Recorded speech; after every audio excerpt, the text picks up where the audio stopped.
nimekuja kwenye zoezi la uchukuaji wa fomu. Nimechukua fomu ya kugombea ubunge Shinyanga mjini. Zoezi la leo ni uchukuaji wa fomu. Kwa tutachukua fomu, tutajaza, tutarudisha. Ndio hatua ya leo. Kwa kanuni na utaratibu wa chama, huu sio muda wa kampeni. Nikitaja vipaumbele vyangu au nikisema kilichonisukuma, nitakuwa navunja utaratibu. Itaonekana nimeanza kampeni kabla ya wakati. Kwa hiyo kwa hatua hii ya leo ni uchukuaji na urejeshaji wa fomu.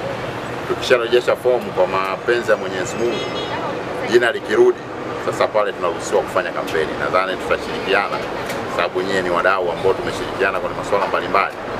Nadhani tutakutana hapo, nitaelezea vipaumbele vyangu ni nini, ni namna gani ambavyo vile vipaumbele vya ilani ya uchaguzi 9 mimi nitavintegrate kwenda kwenye maendeleo ya Shinyanga mjini. Kwa ufupi naomba niseme hivyo ili nisivunje kanuni. Kwa majina yangu ninaitwa Jeremia John Jiriri Samson. Natoka kata ya Nyamalogo, jimbo la Sorwa.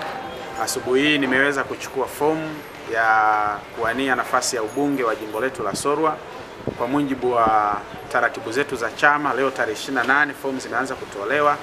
Kwa hiyo nipende kutumia nafasi hii kuambia tu hasa wananchi wetu wa jimbo la Sorwa kwamba tayari kama ambavyo nilisema awali kwamba ni miongoni mwa watiania, na kweli leo nimechukua fomu kwa ajili ya hatua za chama kwenda kuchakata sana, pengine kuleta wagombea ambao watapata ridhaa ya kwenda kuzungumza na wapiga kura wetu.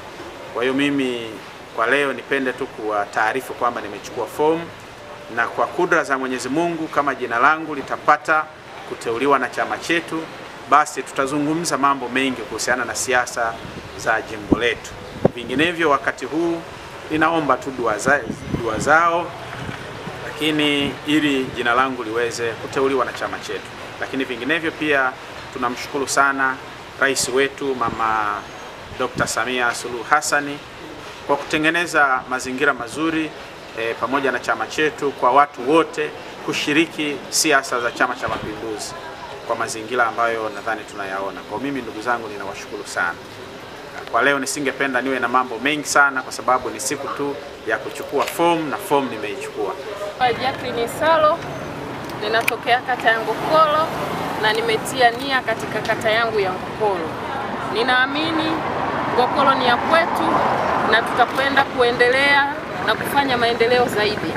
Changamoto ambazo zipo, mimi binafsi ni mkazi wa Ngokolo, kwa hiyo ninazifahamu.